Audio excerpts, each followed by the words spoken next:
Radhe Radhe, good morning. কেমন আছো বন্ধুরা? আশা করছি সবাই ভালো আছো, সুস্থ আছো। তো এই তো গ্রামের বাড়ির থেকে আরও একটা ব্লগ তোমাদের সাথে শেয়ার করছি। তো এখানে যে কটা দিন আর কি রয়েছি, সেই দিনগুলো তোমাদের সাথে যতটা পেরেছি আমি শেয়ার করছি। আর তোমাদের মনে অনেক প্রশ্ন, তোমরা কয়েকজন আর কি প্রশ্ন করেছো দিদিকে নিয়ে বা আমার শ্বশুরবাড়ি নিয়ে। তো যাই হোক, আমি বিশেষ কোনো পার্সোনাল কোনো কিছু কিন্তু আমি সাধারণত সোশ্যাল মিডিয়াতে আনি না বা ব্লগে শেয়ার করি না। আমি সাধারণত খুবই সিম্পল আমার লাইফস্টাইলে যেটুকুনি শেয়ার করার মতো সেটুকুনি শেয়ার করি। কারণ কোনো দিনই আমি বেশি একটা প্রশ্নের সম্মুখীন হব এরকম কোনো টপিক নিয়ে আমি আমার ব্লগে আনি না। তো যাই হোক, তবু তোমাদের যে কজন আমাকে জিজ্ঞেস করেছো তাদের মধ্যে যারা আমার হয়তো খুবই পুরনো সাবস্ক্রাইবার, বান্ধবীরা বা দিদিরা আছো বা বোনেরা, তো অবশ্যই আমি তাদের উদ্দেশ্যে আমি আজকে বলবো। তো এখানে সকালে ঘুম থেকে ওঠার পরে আমি সমস্ত জানলাগুলো তো খুলে দিলাম, এটা তো প্রথম কাজ। আর বেশ ভালো লাগে, তার সাথে যদি প্রাকৃতিক পরিবেশ চারপাশে জড়িয়ে থাকে তাহলে তো আরও বেশি ভালো লাগবে। তো এদিকে ওরা ঘুমোচ্ছে, তো আমি উঠেই সবার আগে আমি বাইরে চলে যাই, গিয়ে বাইরেটা আগে একটু দেখে আসি, ঘুরে আসি, তারপরে ঘরের জানলাগুলো খুলে দিই। আর আজকে আমার একটু দেরি হয়ে গেছে উঠতে। আসলে আমি এখানে যে কটা দিন আছি ভেবেছি যে অনেকটা ভোরে ভোরে ঘুম থেকে উঠবো, কিন্তু আজকে ঘুম ভেঙে দেখি প্রায় 6:45 বেজে গেছে। তো সত্যি মনে হলো যেন কতটা একটা সময় আমি নষ্ট করলাম, মিস করে ফেললাম। তো এখানেই এটা মনে হচ্ছে, কারণ এখানের এই সেই ভোরবেলাটা না আমি মিস করতে চাইছিলাম না। তো যাই হোক, কী আর করা যাবে, ঘুম না ভাঙলে। তো তারপরে দেখো উঠে আমি দেখলাম যে বাসি ঘরদোরগুলো একবারে ঝাড় দিয়ে ঝটপট করে মুছে নিই। সকালে কাজটা হয়ে গেলে তারপরে আর কি অন্য কিছু চিন্তা করা যায়। আর ওরা ঘুমিয়ে আছে, দেখলাম যে ঠিক আছে কাজগুলো সেরে ফেলি। ওরাও না একদম সে ঘুম ভাঙলেই হলো, ওরা যদি দেখে না যে আমি উঠে পড়েছি ব্যাস। আর ওদেরও একটা এক্সাইটমেন্ট থাকছে, এখানে দেখছি যে সকালবেলায় ওঠা, বাইরে যাব, দেখব আম পড়েছে নাকি, চারিদিকটা একটুখানি দেখব, এনজয় করব। তো এইরকম একটা থাকছেই সকলের ভেতরেই, বুঝতেই পারছো। কারণ স্বাভাবিকভাবে আমরা যেখানে থাকি সেটা পুরো একদম বলবো না যে শহর, মফস্বল কাম শহর, কিন্তু সেখান থেকে এই জায়গাটা অনেকটা পিসফুল একটা গ্রাম্য এলাকা। তো স্বাভাবিকভাবে এখানে এসে তো ভালো লাগবেই। তো যাই হোক, উঠে আগে আমি সিঁড়ির লাইটটা কিন্তু অফ করে দিই, তো ঝাঁট দিতে দিতে ভুলে গেছিলাম, তারপরে আমি অফ করে দিয়েছি। তো দেখো এই যে আম পড়েছে। এদিকে মিষ্টু ঘুম থেকে উঠে সোজা চলে এসেছে, যেই দেখেছে আমি এখানে এসেছি আম কুড়োতে, ব্যাস ও চলে এসেছে। তো যে কটা আম হয়েছে আজকে ভাবছি একটু টক ডাল করবো। আগের দিন আর টক ডাল করিনি, তার আগের দিন করেছিলাম। তো আজকে ভেবেছি যে একটু টক ডাল আজকে করব। এই আমটা দিয়ে না বেশ ডাল ভালোই হচ্ছে। কয়েকটা ফেটে গেছে, যখনই এই শানের মধ্যে আর কি ছাদে আমগুলো পড়ে অনেক উঁচু থেকে, তখন না কিছু ক্ষেত্রে ফেটে যায়। তো আমগুলো ছুলে দুভাগ কি তিন চার ভাগ করে ডাল একদম সুন্দরভাবে ডাল করা যায়, কোনো অসুবিধা হয় না। তো সেটাই আর কি। তো হ্যাঁ, এবার তোমাদের কিছু প্রশ্নের আমি অল্প অল্প করে উত্তর দিয়ে দিই। প্রথমত তোমরা বলেছো যে আমার যে দিদি যে ননদ, আমাদের বড়দি যার বাড়িতে আমি এখন এসেছি, এটা কীরকম দিদি, নিজের দিদি নাকি? অবশ্যই নিজের দিদি, কারণ এই না যে বায়োলজিক্যাল বোন বা দিদি হলেই সে নিজের হয়, না হলে হয় না, এটা কিন্তু কিছু ক্ষেত্রে ভুল কথা।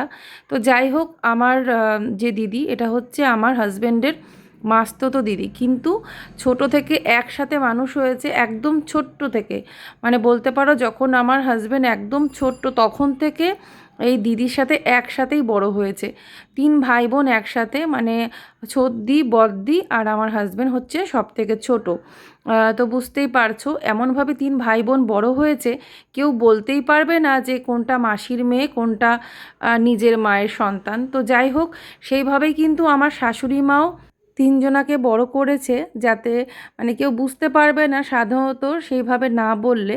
আর দিদির অবদান কি বলবো, বড়দির কথা বলছি। আর বড়দি একরকম মায়ের মতো ভূমিকা পালন করেছে আমার হাজব্যান্ডের জীবনে। ও অনেকটা ছোট ছিল তখন, যেভাবে দেখাশোনা গাইড করেছে পড়াশোনা থেকে শুরু করে প্রত্যেকটা বিষয়, তো যেটার হয়তো তুলনা হবে না, বা আমি হয়তো অত ডিটেলস বলেও তোমাদেরকে বোঝাতে পারবো না। হ্যাঁ, বড়দির বিয়ে হয়ে যাওয়ার পরে বা বড়দি যখন চাকরির জন্য বেরিয়ে গেল, তারপরে কিন্তু আমার হাজব্যান্ডের অনেক মানে গাইডেন্সের অনেক অভাব হয়েছে, অনেক কিছু তারপর থেকে আমার হাজব্যান্ডের লাইফটা আস্তে আস্তে চেঞ্জ হয়ে যায়। তো যাই হোক, সেই সমস্ত প্রসঙ্গে আমি যাব না। মোট কথা, একটা বড় দিদির সাথে দেখবে একটা ব্যাপার থাকে এরকম, যে বড় দিদি তার বাড়িতে যে ছোট ভাই, তার সাথে একটা আলাদা টান কানেকশান থাকে একটা ভাই বোনের, বড়দির সাথে বিশেষ করে। তো সেইটা আর কি বলতে পারো, সেই রকমই ভালোবাসাটা, সেই রকমই টানটা। হ্যাঁ, এটা একরকম কথা। দুর্ভাগ্যবশত বা পরিস্থিতিতে পড়ে এরকম হতে পারে, হয়তো অনেক দিনের বিচ্ছিন্নতা ছিল, তাই বলে কোনো দিনই ভালোবাসাও মরেনি বা সেই স্নেহটাও কিন্তু মরে যায়নি, বা দিদির জীবনে তার ভাইয়ের যে জায়গাটা সেটাও কিন্তু কেউ নিতে পারেনি। তো এটাই হচ্ছে কথা। আর কি বলবো বলো, আমার তরফ থেকে যতটা বোঝাতে পারলাম চেষ্টা করলাম তোমাদেরকে বলার। আর এখানে আমার ইতিমধ্যে স্নানও হয়ে গেছে, পুজোও হয়ে গেছে, সব কাজ সেরে।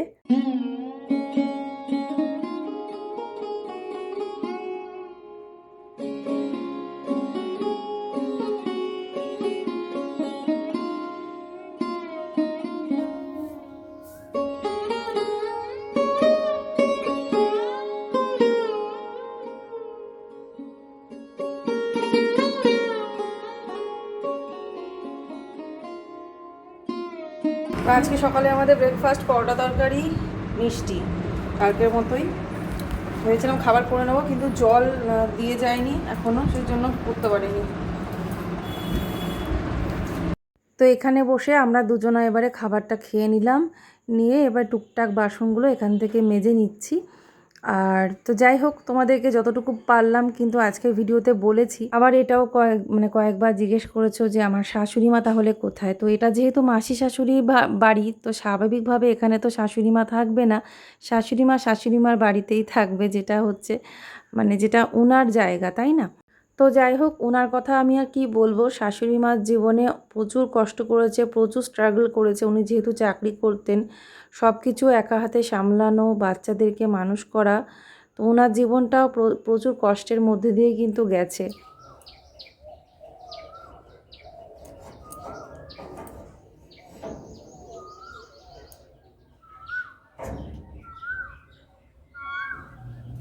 তো ফ্রেন্ডস, এখন একটু ছাদে আসলাম।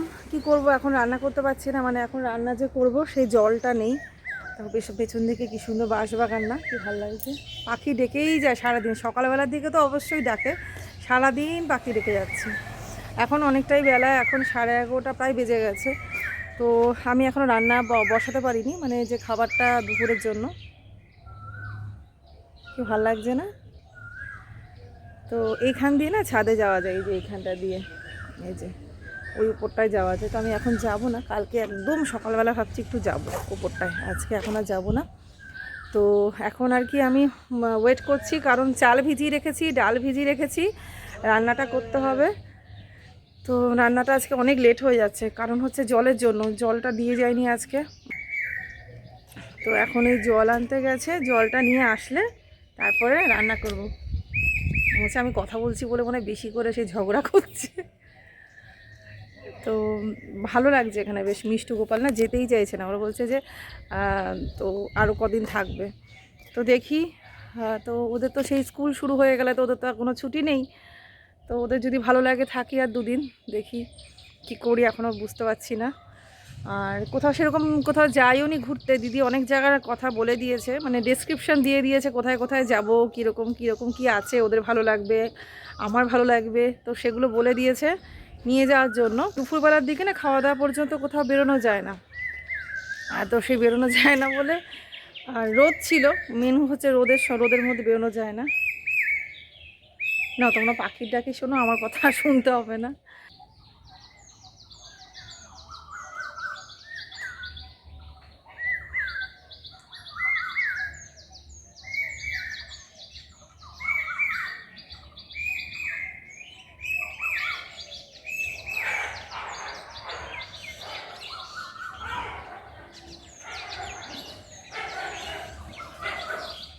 এই জায়গাটা এমনই না, বাড়িতেই অনেকটা সময় এদিক ওদিক ঘুরে কাটিয়ে দেওয়া যাবে। আর এখানকার মানুষজন তোমাদের দাদাকে এত ভালোবাসে। তো এই যে একজনের সাথে দেখা হয়েছে, যাদের যাদের সাথে অনেক দিন পর, মানে অনেক বছর পর দেখা হচ্ছে, তো মানে এত সুন্দর তাদের ব্যবহার, মানে হাত ধরে কথা বলছে যখন চিনতে পেরে, কেউ তো বুকে জড়িয়ে ধরছে। তো এগুলো সত্যি আমি কোনো দিন তো দেখিনি এইভাবে, এতটা আন্তরিকতা ওর সাথে। রাস্তায় সব লোকজন যারা যারা দেখা হচ্ছে, যখন যখন দেখছি, দেখে সত্যি খুব ভালো লাগছে। তো এখন এই যে ও এখন গাড়ি নিয়ে বেরোচ্ছে, একটু কাজ আছে, গাড়ির একটু কাজ আছে, তো কিছু জিনিসপত্র নেওয়ার আছে আর কি নিচে মামনির জন্য, মানে দিদির শাশুড়ি মায়ের জন্য। তো মানে সব কিছু দেখাশোনার টুকটাক জিনিসপত্র, হয়তো কোনো সময় মেডিসিন আনা, এই সমস্ত কিছু তো থাকবেই। তো সেই দায়িত্বগুলো পালন করতে হয় টাইম মতো।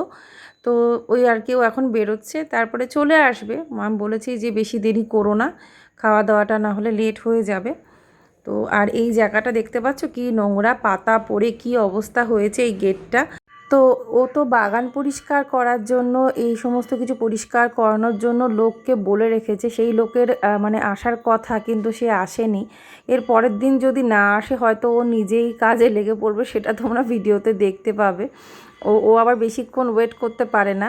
এ আসবো আসবো করে যদি কেউ না আসে, দুদিন ধরে না আসে স্বাভাবিকভাবে, তখন তো নিজেকেই কাজটা করতে হয়। তো সেটাই আর কি। তো এখন দেখো এই যে আমি রান্নার জন্য প্রিপারেশান নিচ্ছি, টুকটাক একটু সবজি রেডি করি। আমটা কেটে নিচ্ছি, তো আম দিয়ে ডাল করব।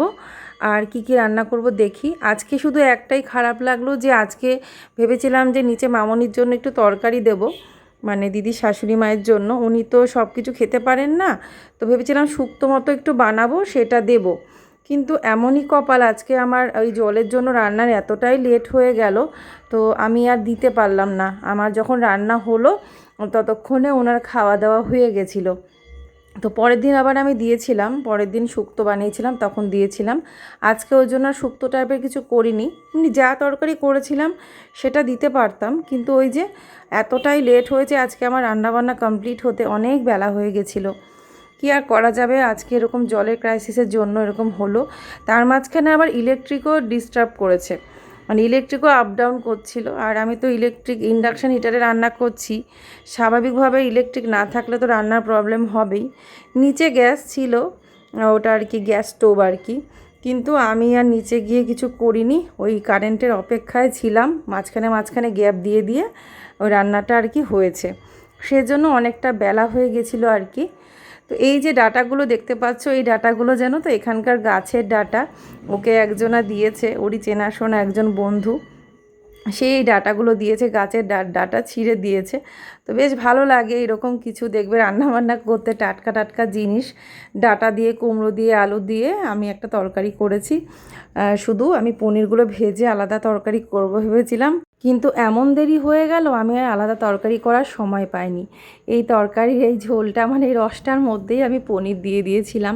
অবশ্যই তোমাদের দাদারটা তুলে রেখেছি, কারণ ও এই সমস্ত তরকারিতে পনিরের গন্ধটা ও পছন্দ করে না। তো ওই জন্য না, ওর জন্য তরকারিটা তুলে রেখেছি একটা বাটিতে, তারপরে পনিরগুলো দিয়ে দিয়েছি, পনির ভাজাগুলো।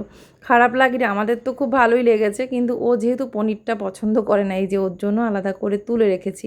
তো এই তরকারিটাই না মামনিকে দেওয়ার খুব ইচ্ছে ছিল, কিন্তু খাওয়া দাওয়া হয়ে গেছিলো, কি আর করব। তো এই তরকারিটা করেছি, আর এই যে ডাল করেছি, ডালের সাথে আর ভাজা করতে পারিনি। আলু চিপস ছিল, ওই দিয়ে খাওয়া হয়েছে। তো এই হলো আজকের লাঞ্চ মেনু। আর মিষ্টি ছিল, মিষ্টি এনেছিল, তো মিষ্টি নিচেও দিয়েছে। তো এই হলো আজকে দুপুরের খাওয়া দাওয়া। তো এবারে টুকটাক কিছু জামা কাপড় ধুয়ে কেচে মেলবো, যেগুলো আমি এতক্ষণে আর কি কেচে মেলে দেওয়া উচিত ছিল, কিন্তু ওই যে আজকে একটু যুদ্ধের মতো রান্না করতে হলো। কারেন্ট অসুবিধা করেছে, জল ছিল না। দেরি হয়ে যাওয়ার জন্য রান্নাটা আগে কমপ্লিট করলাম, বেলা যেহেতু হয়ে গেছে।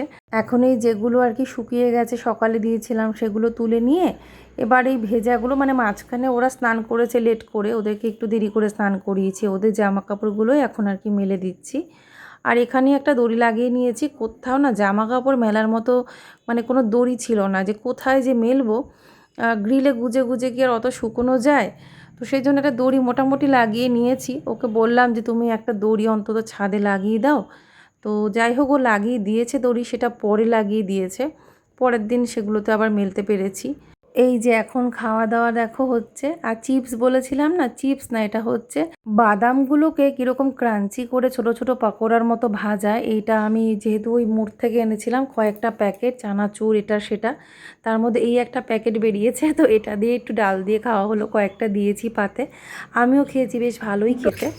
তো যেখানেই যাই না কেন বাসন মাজা আমার পেছন ছাড়বে না। তো বাসনগুলো আমি এখানে এনে মাছ দেওয়ার সুবিধে, কারণ ওখানে মুখ ধোয়ার বেসিন, তো টুকটাক কাপ ধুলাম, ছোটো ছোটো কিছু ধুলাম, ঠিক আছে। আদারওয়াইজ এরকম বড়ো বাসন না একটু মানে স্পেস লাগে, তো সেই জন্য এই ছাদের কলে এখানে এসে আমি বাসনগুলো মাজছি। বাসন মাজা পেছন ছাড়বে না, তো আমি এখানে এই বাসনগুলো ধুচ্ছি, তার কারণ হচ্ছে এটা মুখ ধোয়ার বেসিন, ওখানে না ওই ছোটো ছোটো কাপ ছোটো কিছু ঠিক আছে, এই বড় বাসন ধুতে অসুবিধে, তো ওই জন্যই আমি বাইরে এনে এখানে এই কলটাতে, ছাদের কলটাতে বাসনগুলো মেজে নিচ্ছি, সুবিধা হচ্ছে। তো এরপর থেকে আর কোনো ভিডিও করা হয়নি, আসলে আমরা ভেবেছিলাম একটু বেরোবো, তো আজকে যেহেতু সব কিছু লেটে লেটে হওয়াতে আজকে আমাদের আর বেরোনো হয়নি। এখন একেবারে রাতের বেলা খাওয়া দাওয়া সেরে দেখো সব গুছিয়ে নিয়েছি, মানে জাস্ট এইটুকুনি শেয়ার করছি, রাতে খাওয়া দাওয়ার পরে একটুখানি মনে পড়লো ভিডিওটা তো কমপ্লিট করিনি। আসলে আমি এখানকার লাইটটা কেন জ্বালিনি, লাইটটা জ্বালালে না বাইরে রাস্তা থেকে দেখা যায়, যেহেতু পর্দা নেই, তো কার্টেন লাগিয়ে নিতে হবে। তো যাই হোক, আজকে ভিডিওটা এইভাবে এখানেই এন্ড করলাম। কেমন লাগলো অবশ্যই জানিও কমেন্ট করে। সবাই ভালো থেকো, রাধে রাধে।